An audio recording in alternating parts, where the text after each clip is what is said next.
हामी चाहिँ बिहान 6:30 काठमाडौँबाट चाहिँ भैरवकुण्डको लागि यात्रा तय गर्दैछौँ। अहिले चाहिँ हामी रिङ रोडमै छौँ, यता जडीबुटी जाँदैछौँ। हाम्रो चाहिँ राइडर सीमाजी हुनुहुन्छ, यता टक्क स्क्रिनमा देख्न सक्नुहुन्छ। अर्को प्यासेन्जर चाहिँ म छु फेरि यता अगाडि हेर आइस हेर्दाखेरि बगान बगान बगान बगान। हामी चाहिँ यसरी अब बगानसम्म टक्क बाइकमा जान्छौँ। हाम्रो 2जना राइडरहरू चाहिँ धेरै अगाडि हुनुहुन्छ। कोटेश्वरको जाममा पर्यो बल्ल खुल्यो फाइनली काठमाडौँमा। बिहान बिहान सिमा सिमा सिमा धेरै डराउँछु यार।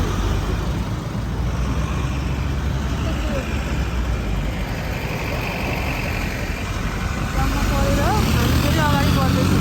जडीबुटी चोक आइपुग्यौँ र 2जना साथीहरूलाई पर्खिरहेछौँ। यस्तो छ अहिले हाम्रो स्थिति चाहिँ टक्क। म यता छु, 2जना हाम्रो साथीहरू आएपछि हामी नन स्टप एक्सप्रेसमा जान्छौँ। के गफ हुँदैछ यता बुढाबुढीको?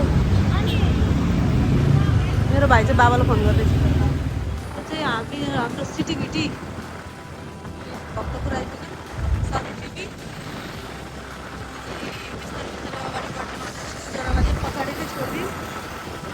4जनाको टोली चाहिँ पछाडि पछाडि आउँदैछ। टक्क यसरी जाँदैछ।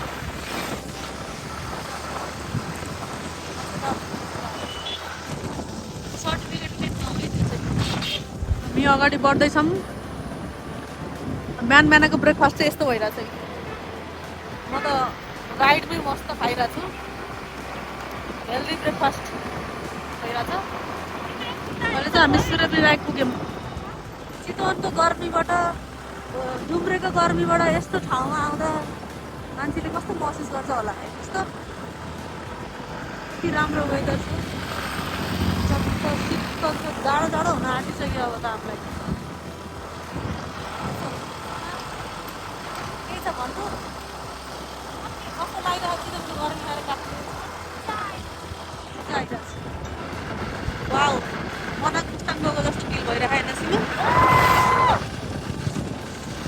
एक्साइटेड छु मेरो ड्राइभर फेरि लास्ट एक्साइटेड।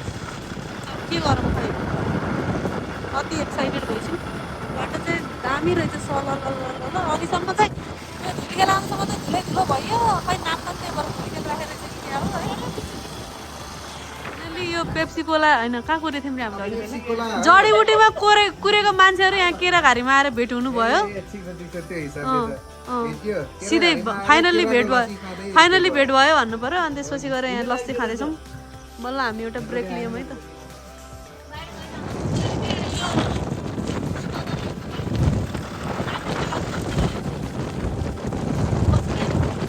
टिम चाहिँ यता यसरी मिलाउनु पर्छ।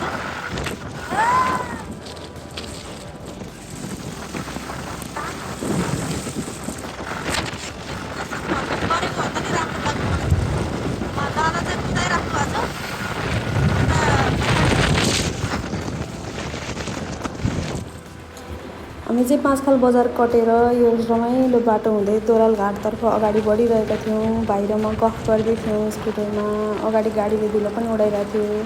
हामीलाई चाहिँ यो बाटो कता कता आफ्नै गाउँतिर जाने, बेसी सहरतिर जाने जस्तो बाटो पनि लागिरहेको थियो हल्का हल्का। यो चाहिँ तोराल घाटको चाहिँ गेट कट्यौँ हामी। रमाइलो भइरहेको थियो हाम्रो यात्रा।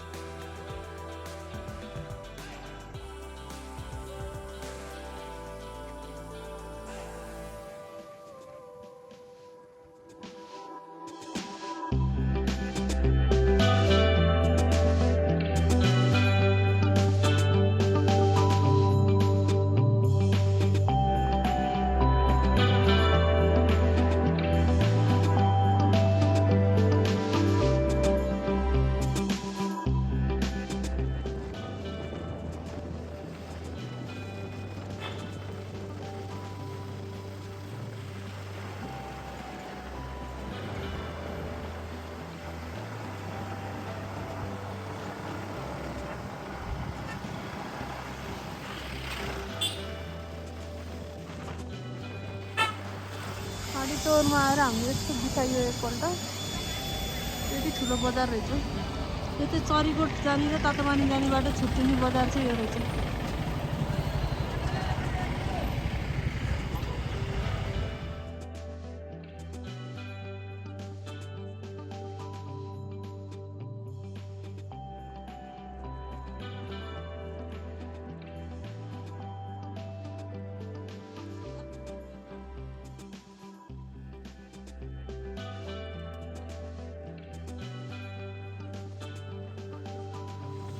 ल हामी चाहिँ 12 बजार आइपुगेका छौँ।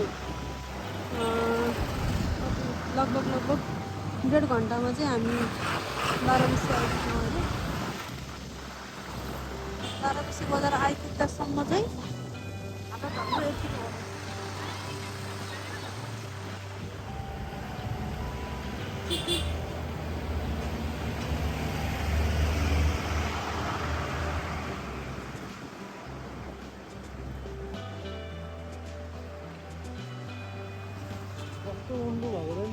चरी उडान, हजुरको नाम चाहिँ चरी उडान भयो आजबाट।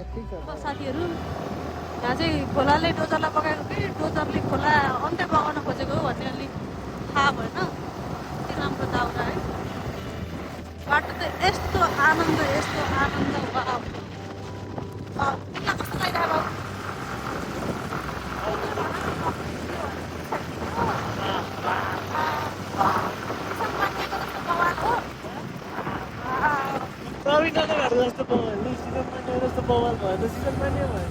भाग्यो चरी उडान भेटै हुँदैन, सँगै गएको भने मात्रै हो यो। भागे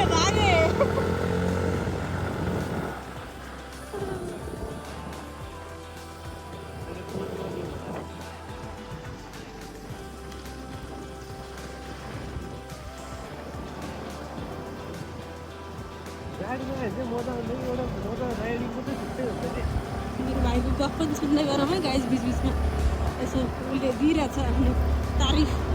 एकदम होटल ज्वाला भनेको तर हावा चलिरहेछ त यहाँ। हामी चाहिँ यहाँ भोटेकोसीको यो बन्जी हान्ने ठाउँ द लास्ट रिजोर्ट आइपुग्यौँ।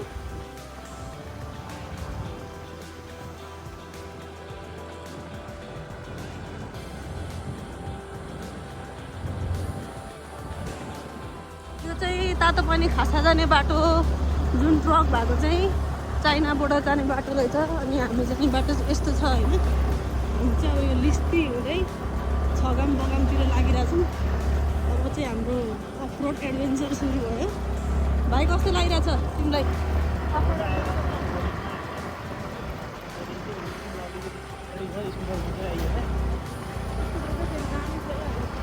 जेठाहरूलाई चाहिँ थम्सअपै दिनु पर्यो खाली। बाटो त फेरि मिठो छ।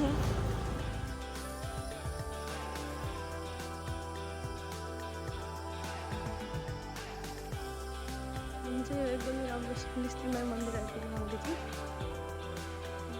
यस्तो छ होइन, एकदमै राम्रो एकछिन रेस्ट गरेर यहाँ बसिरहेको छ। ल हामी चाहिँ यहाँ लिस्टी कटेको थियौँ ठ्याक्क होइन। ए मजासित पानी पऱ्यो, त्यही भएर यसरी यहाँ बाइक स्कुटर राखेर बसिरहेछौँ। स्थिति यस्तो छ अहिले। हाम्रो साथीहरू उता हुनुहुन्छ रङ्गी बिरङ्गी, यस्तो छ। ल हाम्रो पानी परिसकेपछिको दृश्य चाहिँ यस्तो छ। एकदमै राम्रो सफा देखेछ, तर बाटो चाहिँ यस्तो छ फेरि है, एकदमै अफरोड। रेनकोटै लगाएर हिँडिरहेछौँ। छगाम आइपुगिसकेको थियौँ होइन। अब बगाम पुगम भएको थियो। कहानीमा ट्विस्ट आयो। हाम्रो एउटा बाइक चाहिँ स्टार्टै हुन छोड्यो। अब सबैजना लागि परिरहेको छु नि, म पनि त्यही जान्छु। यसको उपाय के हुनसक्ला त? आज अलपत्र परिन्छ के हो? कृपाले भन्ने कि कृपा नभएर भन्ने यहाँ यस्तो छ परिस्थिति हाम्रो। बाइक बिग्रेर गो गो गो गो हाम्रो लागि चाहिँ भारी यस्तो त फेरि यहाँ कस्तो लागिरहेको छ? के मजा मान्नु बिचरा केटाहरू ढक भयो।